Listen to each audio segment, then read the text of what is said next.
Hola a todos y todas, vamos con la segunda parte de esta clase número 6 de tracto digestivo. Vamos a revisar ahora lo que es tracto digestivo inferior, todo lo que corresponde a la zona de intestinos. El intestino se divide en dos grandes porciones, que es el intestino delgado y el intestino grueso. El intestino delgado mide aproximadamente 6 a 7 metros y el grueso 1,3 metros de longitud. El intestino delgado se divide en tres partes. La primera porción es el duodeno, que mide aproximadamente unos 25 centímetros. El duodeno recibe su nombre ya que antiguamente cuando se hacían las mediciones se hacía con los dedos de los anatomistas y la medición era de aproximadamente 12 dedos. Por eso se le considera duodeno. El yeyuno y el ilion corresponden a las porciones más largas del intestino delgado y la principal función es la absorción de nutrientes. El intestino grueso se divide en realidad en tres porciones principales, que es el ciego, el cual tiene adosada una estructura que se llama el apéndice cecal o apéndice vermiforme, el colon, que se subdivide en cuatro porciones, que es la porción ascendente, transversa, descendente y sigmoides, y el recto, que es la última porción, y esta en realidad algunos anatomistas la consideran que no pertenece al intestino grueso, sino que es una estructura aparte. Y el ano también se considera también por su parte un elemento aledaño de los intestinos, pero sí ambos pertenecen al tracto digestivo. El intestino delgado, como ya lo había mencionado, su principal función es la absorción de nutrientes. Se divide en tres partes, como ya dijimos, el duodeno, el yeyuno y el ilion. El ilion es el que se va a ir a comunicar posteriormente con el intestino grueso a través de una válvula que se llama la válvula iliocecal. Con respecto al duodeno, que es la primera porción del intestino delgado, consta de cuatro porciones. La primera porción también considera la porción superior. Ya voy a ir mostrando las flechas en base a la dirección que toma. Tenemos la segunda porción, que es la porción descendente, la tercera porción, que es la porción horizontal, y la cuarta, que es la porción ascendente. La segunda porción ténganla en consideración porque en la tercera parte de la clase la vamos a retomar. En cuanto a lo que es el yeyuno y el ilion, vamos a tener un pequeño cuadro comparativo en el cual nosotros vamos a tener por un lado el yeyuno y por el otro lado el ilion.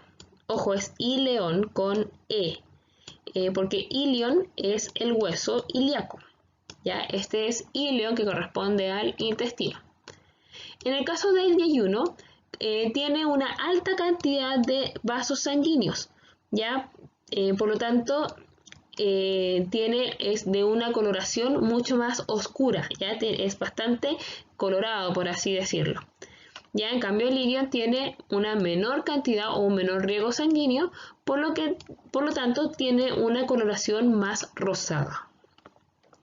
En el caso de yeyuno, la principal función es absorber nutrientes, y en el cambio del ilion, la principal función es de sistema de defensa.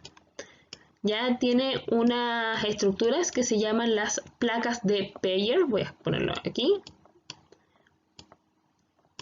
Así se escribe, Peyer, placas de Peyer, que constituye parte del sistema linfático y el sistema de defensa. O sea, cuando un alimento está un poco en descomposición y luego nos viene esa sonajera de la típica sonajera de tripa, ¿ya? Y después tenemos algún cuadro de indigestión, es el ilion en el que tuvo un sistema de defensa contra los patógenos que se estaban tratando de introducir al sistema.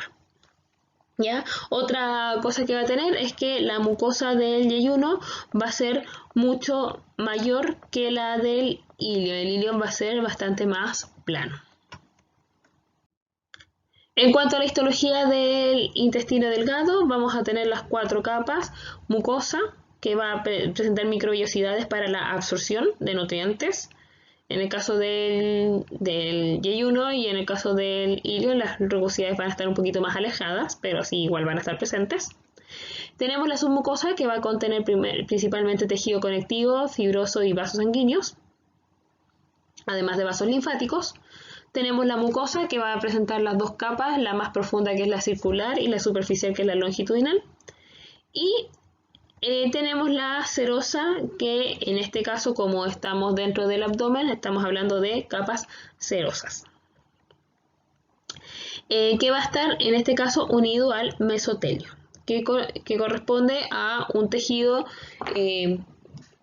perteneciente al peritoneo, que va a anclar a los intestinos. Entonces aquí tenemos que, fíjense que en cada una de las vellosidades vamos a tener, si nosotros ampliamos esta zona, vamos a ver que cada célula tiene microvellosidades. Esto va a ser, a comparación, por ejemplo, una célula lisa, una célula con microvellosidades, si nosotros las estiramos, esta va a quedar de esa longitud, pero esta en cambio va a quedar de una longitud muchísimo mayor, y eso va a generar el aumento de la zona de contacto para favorecer la absorción de nutrientes. Ya, por ejemplo, ¿qué es lo que pasa con las personas que son celíacas? Estas microvellosidades son sumamente cortas, y como son cortas no son capaces de poder absorber elementos tan complejos como es el gluten. Y por esta razón el gluten finalmente se va a quedar en esta zona, y como ya deben haber estado viendo en biología, el agua va a seguir a zonas de alta concentración de solutos, y el agua se va a absorber generando cuadros diarreicos. Esto a muy grosso modo. Ya hay todo un proceso fisiopatológico relacionado, pero es para que se entienda por qué las personas que tienen celiaquía y consumen gluten después tienen un problema de cuadros diarreicos. Los plexos mesentéricos y submucosos, siempre que nosotros hablemos de plexo, vamos a estar hablando de una red de nervios que van a dar inervación a una zona. En el caso del sistema digestivo, vamos a tener un conjunto o un sistema que se llama de gut brain, ya que corresponde al cerebro hambriento. Ya, en realidad esto responde un poco a que estos plexos mientérico y submucoso corresponden a o están controlados por el sistema nervioso autónomo. Y el sistema nervioso autónomo viene controlado desde el hipotálamo. Y en el hipotálamo también se controlan todas nuestras respuestas asociadas a las emociones. Por esa razón es que un cambio emocional nos puede generar cambios en lo que son los niveles de apetencia, y también puede generarnos cambios en la movilidad del tracto digestivo. A algunas personas le pueden generar estreñimiento y a otras personas le pueden generar cuadros diarreicos, por ejemplo. ¿Ya? O por eso también se relaciona mucho con el colon irritable, y por eso también está tan asociado a lo que son los sistemas de estrés y lo emocional. El intestino grueso, ya ahora vamos a hablar de esta otra porción, en el cual se conecta el ciego a través de la válvula iliocecal, ya que era lo que yo les había mencionado. Ahí está la válvula iliocecal, ileo del ileón y cecal de ciego, que es todo lo que diga cecal es respecto al ciego. Aquí está el apéndice vermiforme. Este apéndice corresponde a un vestigio de órgano que en algún momento no comimos pasto, pero la verdad es que no se sabe bien cuál es su función. Se ha visto que las vacas lo tienen bien activo, pero nosotros en algún momento este apéndice va a generar una obstrucción y va a gatillar una apendicitis. Y esa apendicitis posteriormente va a, si es que se revienta, puede vaciar contenido de los intestinos al espacio externo, y eso podría generar una infección del peritoneo, que es lo que se conoce como una peritonitis, la cual es muy grave porque podría llegar incluso a generar una septicemia, que es el envenenamiento de la sangre. Entonces, esta primera porción es el ciego. Luego va a venir la siguiente porción, que corresponde al colon ascendente. colon transverso, colon descendente, y en esta porción con una forma en S es el colon sigmoides. Un dato curioso es que los varones tienen el colon sigmoides en ángulo recto y las mujeres, por la presencia del útero, lo tenemos a tener más angulado. Por eso las mujeres son más propensas a sufrir estreñimiento, ¿ya? O esa es una de las razones. El intestino grueso va a tener las mismas capas de tejido, va a tener la mucosa, submucosa, la capa muscular y la serosa. Pero el tejido muscular longitudinal no va a estar a lo largo de todo el músculo, de todo el órgano, como ocurre en las otras porciones, sino que va a estar agrupados. Y estas agrupaciones de tejido longitudinal se va a llamar tenia. Estas fibras longitudinales también van a tener unas prolongaciones laterales que van a corresponder o van a generar estas englobaciones en el intestino que son tan características y se llaman austras.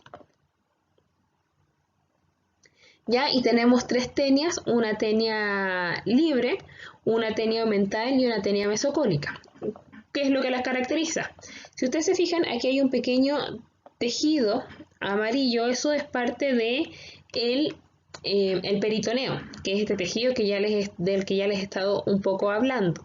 ¿Ya? Este tejido va a estar envolviendo las vísceras del sistema digestivo, las va a proteger, ¿ya? Y va a tener algunos lugares de fijación. Entonces, la tenia mesocólica va a estar anclado al mesocolon, que es una porción del peritoneo. Hay otra porción del peritoneo que se llama omento y va a estar anclado a la tenia omental. Y la tenia libre no va a estar anclada a ninguna estructura del peritoneo. Entonces, en cuanto a la histología, nuevamente, como ya les mencioné, tenemos la mucosa, la submucosa, la capa muscular y la serosa. Y aquí dentro de las características de la capa muscular es que el músculo liso longitudinal va a estar agrupado en unas estructuras que se llaman tenias. Ya, entonces en el intestino grueso, aquí tenemos la estructura que corresponde al epitelio, que es un epitelio de tipo cilíndrico simple, al igual que en algunas otras partes del tracto. ¿Ya? Aquí tenemos las criptas de Lieberkühn, que van a contener tejido de tipo linfático.